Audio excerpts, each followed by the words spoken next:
कि पाकिस्तान की जो फितरत है वो रंग दिखाएगी। पाकिस्तान की फितरत है ईरान की पीठ में छुरा भोंकना, भोंक के मानेगा।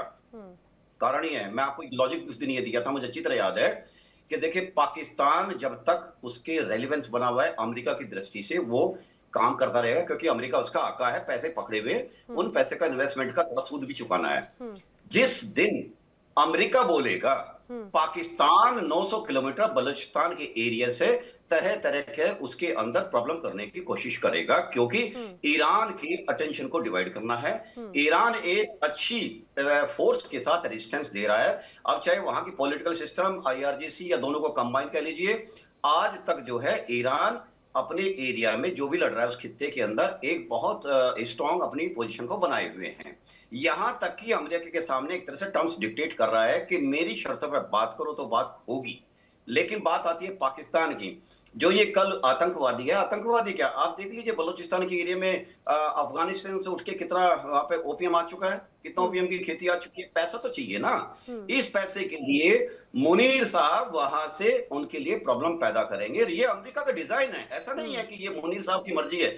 मुनीर साहब इस ऑपरेशन में अपने मर्जी से एक पत्ता नहीं ला सकते, क्योंकि उनका अलाउड ही नहीं है। उनका जो टर्म्स ऑफ रेफरेंस जो डिक्टेट की लेफ्ट राइट वाली, वो होती है वाशिंगटन डीसी से। और ये जो, हाँ जी, ये वाशिंगटन डीसी से जो आएगा, जब जब आएगा तब तब मुनीर दिन में तो दिन में, रात को तो उठक बैठक तब होगी। कारण ये है कि वहां पर जो पैसा आया हुआ है वो डिजाइन अमेरिका का बनाया हुआ है और उसी की तरह प्लांट किया गया है। मुनीर साहब को आज याद कीजिएगा ना मैम, देखिए मैं भूलता नहीं हूं इन चीजों को। पिछले अप्रैल के बाद से और सिंदूर के बाद से मुनीर साहब को कैसे उन्होंने पैम्पर किया, उन्होंने उनके अंदर इन्वेस्ट किया है, उनके अंदर पैसा लगाया, ऐसे नहीं लगाया। अमेरिका ऐसा कंट्री है, अमेरिका तो एक देखा जाए व्यापारिक कंट्री है, वो कभी नहीं करेगा वार जिसके लिए मशीनरी हो, वार जिसके लिए इकोनॉमी हो, वो अमेरिका ऐसे लगा देगा पैसे। देखिए इंटरनेशनल, आज मैं बार बार कहते हूं कि ऐसे फोरम, जैसे फॉर एग्जांपल आसियान का फोरम, जहां पे हेड ऑफ द स्टेट्स की बात होती है, वे आपस में गुफ्तगू करते हैं, एग्रीमेंट को अंजाम देते हैं, वहां पर वो कह रहे हैं माय डियर फील्ड मार्शल, समझिए ये डॉट्स पकड़ने पड़ते हैं, वो उसके अंदर इतना हैवी इन्वेस्टमेंट है, उनको लाएंगे। अभी क्या हुआ, पैसे देके वहां पे सऊदी अरब के अंदर उनके सिपाही बुला लिए गए, उनकी फोर्स बुला ली गई। क्या हुआ, ईरान उनके अंदर जो विश्वास नहीं करता उसके ग्राउंड है। ईरान के साथ पहले भी पाकिस्तान ने धोखा दिया है, और अभी पिछले साल तो हो रही थी, एक साल हुआ, एक साल के ऊपर जब दोनों तरफ से मिसाइल चल रही थी, ये कोई बहुत पुरानी बात नहीं है। ईरान की मजबूरी ये थी, ईरान की नैना जी मजबूरी ये थी कि पाकिस्तान एक मुस्लिम कंट्री, दूसरा पाकिस्तान के अंदर अमेरिका का विश्वास इसलिए था कि उसने पैसा दिया हुआ, एफएटीएफ से बाहर निकलवाया, उसके लिए सहूलियतें पैदा करी, पैसा दिलवाया, उसके अंदर लोन दिलवाया, तो अमेरिका के लिए तो बहुत अच्छा प्यादा था। ईरान के पास क्या था कि ईरान ने शुरुआती फेज के अंदर सभी मित्र देशों की जो उसके साथ जीसीसी कंट्री थे उन पर मिसाइल मार डाले, और थोड़े दिन और रुक जाते, अगर ये बातचीत का दौर ना होता तो मुझे आश्चर्य नहीं है ईरान पाकिस्तान के ऊपर भी मिसाइल मार देता, क्योंकि उसका कहना है कि जो जो लोग अमेरिका के सहायता के केंद्र बने हुए मैं उन सबको हिट करूंगा, और ये कर देता वो। लेकिन चलो बीच चीज में बातचीत का फेज 1 शुरू हुआ, और फेज 1 के बाद ये दूसरे में बात आई। पाकिस्तान की हैसियत क्या है एक मेडिएटर की, देखे ठीक है कंट्री है, उनकी कोशिश की है, चलिए उनकी कोशिश कामयाब है, हमारी दुआएं उनके साथ है, हमारी बेसुकी उनके साथ है, लेकिन उनके सफल होने के लिए कुछ तो ग्राउंड चाहिए होता है, कुछ तो स्ट्रेंथ चाहिए होती है, कुछ तो रिलायबिलिटी फैक्टर चाहिए होते हैं ना जी। रिलायबिलिटी फैक्टर है कहां, जो मीडिएटर होता है वो एक न्यूट्रल होना चाहिए। क्या पाकिस्तान न्यूट्रल है? नहीं है।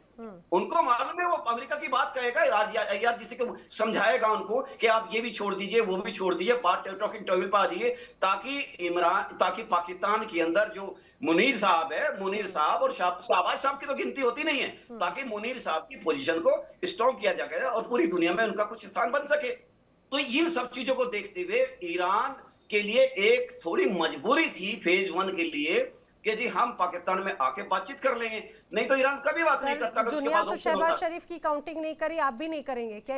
इतना बेचारे उनको क्यों इतना पीछे धकेल रहे हैं? आपकी बात पे फिर सज्जाद कुछ रिएक्ट करना चाह रहे हैं, फिर मैं इमरान जी और अहमर मसी खान जी का भी रुख कर रही हूँ। जी सज्जाद। संजय मलिक जी, आपने जो कहानी सुनाई है ना, उस कहानी से आप लोगों को, अपने देशवासियों को बेवकूफ बना सकते हैं, मुझे बेवकूफ नहीं बना सकते, ना ही इस पैनल को आप बेवकूफ बना सकते हैं। आपकी रूस की और अमेरिका की दलाली तक तो समझ आता था, ये आपने फादर कंट्री की दलाली जब से शुरू की है आप नेस्त नाबूद हो चुके हैं। जब से आपने फादरलैंड की दलाली शुरू की है आपने अपनी सरकार को भी डुबो दिया, नहीं, हिंदुस्तान की हमने पाकिस्तान को भी डुबो दिया। सज्जाद, हम तुम्हारे लिए दिखते नहीं है, हमारी मूल्य कीमत नहीं लगती, तुम्हारी तो कीमत लगती है ना। तुम्हारा तो कीमत है, तुम्हारी बातचीत की भी कीमत है, और तुम्हारी बात, तुम्हारी जगह फादर कंट्री किसे कह रहे हैं ये तो बता दीजिए। क्या पाकिस्तान को मान रहे हैं क्या आप? खुद को पिता मानने लगे क्या भारत का? फादर कंट्री किसे कह रहे हैं? ग्रैंडफादर नेतन्याहू की बात कर रहा हूं मैं, और किसकी बात कर रहा हूं? हम अपनी शर्तों में चलते हैं, अपने देश का हित देखते हैं, और आज तक हमने वो पक्ष पकड़ा हुआ है, और अपनी पूरे हमारा जो स्टैंड है उसको कायम किए हुए हैं। और हर रही बात ये कि आपको याद आ गई, आप कह रहे थे कि हमने कि उनकी निंदा की क्या? पाकिस्तान, आपको तो प्रोफेशन में भी आए नहीं होंगे, या पाकिस्तान के अंदर आर्मी स्कूल के कितने बच्चे मारे थे, और भारत पहला कंट्री था जो आपके साथ खड़ा हुआ था। लेकिन आपके अंदर तो इतनी भी शालीनता नहीं है कि कम से कम चीज को एक्नॉलेज तो कर लें। हम तो आज तक उस चीज को कहते हैं, बच्चों को मार डाला, और कौन मार दिया? अरे तुम लोग मारने वाले, तुम्हारी आईएसआई मारने वाली है। के बंदे हैं आप, इतने जज्बाती हो रहे हैं, थोड़ा हौसला करें, थोड़ा बीपी शूट कर जाएगा, इतना ज्यादा एग्रेसिव ना हो। हमारा कोई गॉडफादर नहीं है, तुम्हारे गॉडफादर गॉडमदर सारे हैं गॉड। आर्मी पब्लिक स्कूल के बच्चों की जो शहादत है उसके पीछे आप हैं, उसके पीछे फाइनेंस आपका है। तुम्हारी आईएसआई है, उन्होंने बयान दिया कि भारत इसके पीछे है, तुम्हारे आईएसआई के वो लोग जो तुमसे नाराज थे और जाके बैग वगैरह से मिल गए सारे के सारे, उन्होंने मरवाए बच्चों को। आप ठीक है, और तुम्हारे साथ खड़े हैं। आपको आर्मी पब्लिक और स्कूल रही ईरान की बात, ईरान के साथ हमारे संबंध कब से खराब है? हमको ईरान के साथ। एक सेकंड सज्जाद मुझे एक बात बताइए। आपने कहा आर्मी पब्लिक स्कूल की बात कर रहे हैं, आपने ईरान का जिक्र किया। ईरान में जिन मासूम बच्चियों की जान गई उसके पीछे जिम्मेदार कौन है? आपके मिस्टर गॉडफादर हैं। कौन जिम्मेदार है? उनके खिलाफ बोलने की जरा सी हिम्मत रखते हैं? अमेरिकी हमले में इतनी मासूम बच्चियों की जान चली गई, क्या आप लोगों की जुबान से एक शब्द निकला, या सिर्फ उनकी दलाली के इर्द गिर्द घूमते रहेंगे? अरे आप ईरान भी छोड़िए, आपके खुद पाकिस्तान में बलूचिस्तान प्रांत में कितने मासूम लोग हमेशा मौत की घाट उतार दिए जाते हैं, मासूम बच्चे या फिर मासूम तमाम लोग सड़कों पे मरे पाए जाते हैं। उनके लिए आपको कभी उनके लिए तकलीफ नहीं होती? जरा से इल्म तक नहीं होता है अमर मस्तिकान जी? और बात करते हैं इधर उधर की, ये जो एक बड़ी तस्वीर शांति की दलाली करते करते जिस तरह से पीस ब्रोकर बन गए ये, और पीस ब्रोकर तो छोड़िए पीस ब्रेकर बने हुए हैं जो इतने लंबे वक्त से अपने ही देश में, ये क्या है? क्या इमेज वॉशिंग बस एकमात्र इनका तरीका था ताकि इनको आईएमएफ से पैसा मिल जाए? नमस्कार, आपका बहुत शुक्रिया कि आपने मुझे टाइम दिया। आसिम मुनीर ने 2 दिन पहले क्वेटा में नर्सिंग स्टूडेंट खदीजा बलूच को इनके मिलिट्री इंटेलिजेंस ने अगवा करके ले गए बोलान मेडिकल कॉलेज के हॉस्टल से, और 1 हफ्ते पहले एक और बलूच महिला हसीना बलूच को, जो आवारान से हैं, उनको कराची के नेवल कॉलोनी से अप्रैल 16 को अगवा करके ले गए। अगवा जबरी गुमशदगी, इनफोर्स्ड डिसअपियरेंस, यानी कोई पता नहीं कि ये कहाँ ले गए हैं। ये इस किस्म के, मुझे बोलने दे मुझे बोलने दे प्लीज बोलने दे, मुझे बोलने दे। और इसी 1 हफ्ते में प्लीज इसको चुप कराएं। सज्जाद जी सुन तो लीजिए, हर कोई झूठा, हर कोई पुरानी बातें क्यों अगर दोहरा रहे, सुन तो लीजिए जरा। जी बोलिए। एक ही हफ्ते के अंदर जो मर्द हजरात हैं, तकरीबन 10 से ज्यादा इन्होंने जबरी गुमशुदा किए। इस साल को अभी शुरू हुए हैं, ये 4था महीना चल रहा है। बलूचिस्तान में 400 से ज्यादा जबरी गुमशुदगी इनकी मिलिट्री इंटेलिजेंस, फ्रंटियर कोर, ये जो आसिम मुनीर की हार्ट पॉलिसी पे, और 100 से ज्यादा एक्स्ट्रा जुडिशियल किलिंग्स इन्होंने किए हैं। ये पंजाबी, वहाबी, दाढ़ी वाले, जिहादी, इंतहाई घटिया लोग हैं। ये अमेरिका के दलाल हैं। इन्होंने ये शुरू से ही इन्होंने अमेरिका की दलाली की है। गोबर देखे, गिराते हो। आपकी क्या औकात अभी है जो यार? मैनाब स्कूल पे जो आप अमेरिका बलूचिस्तान ने आ तो अपने सकते नहीं हो, टॉमोहॉक पाकिस्तान मिसाइल आ नहीं सकते हो। गिराए, गद्दार भाई हो, आज गद्दार, अपने ही गद्दार नवाज हो, शरीफ का ट्वीट देख ले। गद्दार हो, बलोची नवाज के शरीफ कातिल हो, साहब, अब sorry, Balochi police Shehbaz team का, को गुमराह करके खुद को शहबाज का बमबारियां आप करवाते ट्वीट हो। देख ले, आप शहबाज शरीफ का ट्वीट देख ले। जय करीमा वो बलोच ने ट्रंप बताया को है आप कह किस तरह रहे, वो खवातीन को जो ट्रंप है को आप कह लोग रहे हरासा हैं करते हो, अमन के ब्लैकमेल प्यांबर। करके उनसे खुद को शनाख्ती आपके करवाते हो। शहबाज शरीफ ट्रंप साहब को अमन का प्यांबर कह रहे हैं। अभी आंख खोल कर देख ले, अपनी दाढ़ी शेव कर ले। ये आपकी दाढ़ी जो है ना, इसी से आप झूठ बोलते हैं। सारा जो झूठ अपने दाढ़ियों के बीच में छुपाते हैं। पर्सनल अटैक्स नहीं आप प्लीज, लोग जो पर्सनल है, अटैक्स नहीं दोनों। कभी अफगानिस्तान की नहीं रोटी नहीं, पे इसको चलते हो, कभी बोलने दे। इंडिया की रोटी पे इन्होंने चलते हो। शर्म से नैना डूब जी, मरो, इन्होंने पर्सनल अटैक इतनी देर तक नहीं किया। शर्म से डूब मरो। नहीं, मैं दोनों के लिए बोल रही हूँ, दोनों के लिए बोल रही हूँ, पर्सनल अटैक्स नहीं जी। नहीं बाबा, इन्होंने इतने देर तक माथुर जी को कहते रहे, आपने उनको रोका पे। माथुर इनसे माथुर कितने तुम्हारा बड़े बाप लगता है? बुजुर्ग हैं, माथुर इसको तुम्हारा क्या बाप जेब है? देता है? सज्जाद क्या प्लीज जेब फैक्ट देता पे बात है? कीजिए। आप इतने सीनियर जर्नलिस्ट हो के आप मुझे एथिक्स सिखाते हैं, ये किस मुझे, तरह के अच्छा ethics मुझे हैं? बोलने दे नैना पाकिस्तान जी, में मुझे कैसे बोलने चर्चा दो। होती है, मेरे प्लीज मेरे जी औरतों को अगवा किया, नैना जी, जी मेरे बोलिए। औरतों को अगवा किया हुआ है, मेरे बच्चों का कत्ल कर रहे हैं, मेरे महिलाओं को घर से उठा के ले जा रहे हैं, और आप मुझे कह रहे हैं कि इनके साथ तुम में अच्छी कहां से तरीके बैठ से के बात भाषण दे करूं। रहे हो?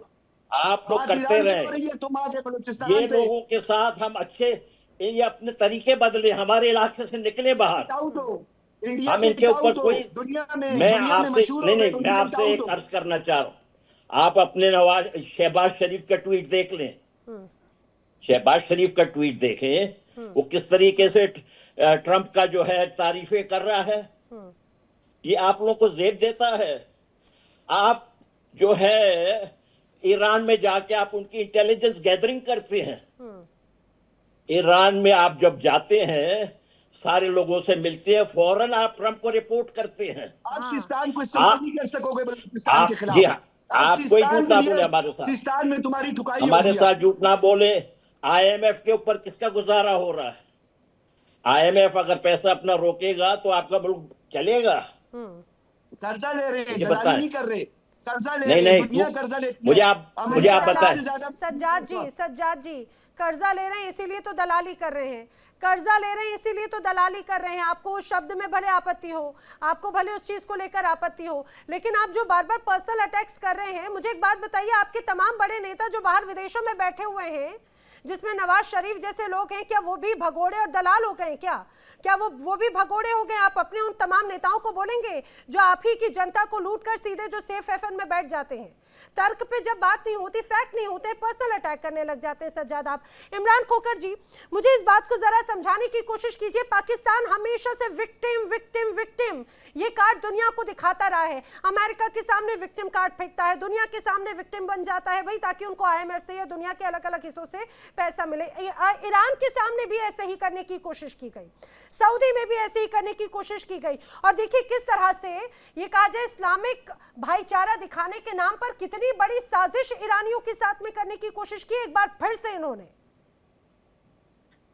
देखिए नैना जी, सबसे पहले तो मेरे तमाम को पैनलिस्ट को आदाब अर्ज। अब मैं जब थोड़ा सा लेट जुड़ा इस डिबेट के अंदर, और मैं जब जुड़ा तब मैं बात सुन रहा था कि जब ईरान के ऊपर हमला हुआ, आयतुल्लाह ख़ुमैनी साहब का की शहादत हुई और मीनाब में इतने 168 लगभग बच्चियों का कत्लेआम हुआ, तो क्या डिफरेंस रहा इंडिया वर्सेस पाकिस्तान के अंदर? हमारे हिंदुस्तान के लगभग हर शहर के अंदर शांतिपूर्ण तरीके से जुलूस निकले, प्रदर्शन हुए, और सभी लोगों ने इस कत्लेआम की और आयतुल्लाह ख़ुमैनी साहब के फोटो और बड़े बड़े पोस्टर लेकर अमेरिका के खिलाफ प्रदर्शन किए। लेकिन किसी पुलिस ने, किसी आर्मी ने, किसी प्रशासन ने उन प्रदर्शनकारियों के खिलाफ किसी भी तरह की जबरदस्ती या उनके ऊपर किसी तरह का फोर्स का इम्प्लीमेंटेशन नहीं किया। इमरान जी एक और तस्वीर वही लाल चौक श्रीनगर का, जिन्हें ये एक तरह से ख्वाब था इनका, उस जगह पर जहां पर हिंदुस्तान का झंडा फहराता है, उसी लाल चौक के नीचे बड़ी संख्या में, सैकड़ों की संख्या में लोग इकट्ठे हुए थे, शांतिपूर्वक प्रदर्शन। बिल्कुल नैना जी, मैं आप ही की बात पर आ रहा था, मैं थोड़ा सा और इसको आगे ले चलता हूँ। जी ये बात तो मैंने वो बताई आपको जो इस हिंदुस्तान के मुस्लिम समुदाय ने और शिया समुदाय ने प्रोटेस्ट किया।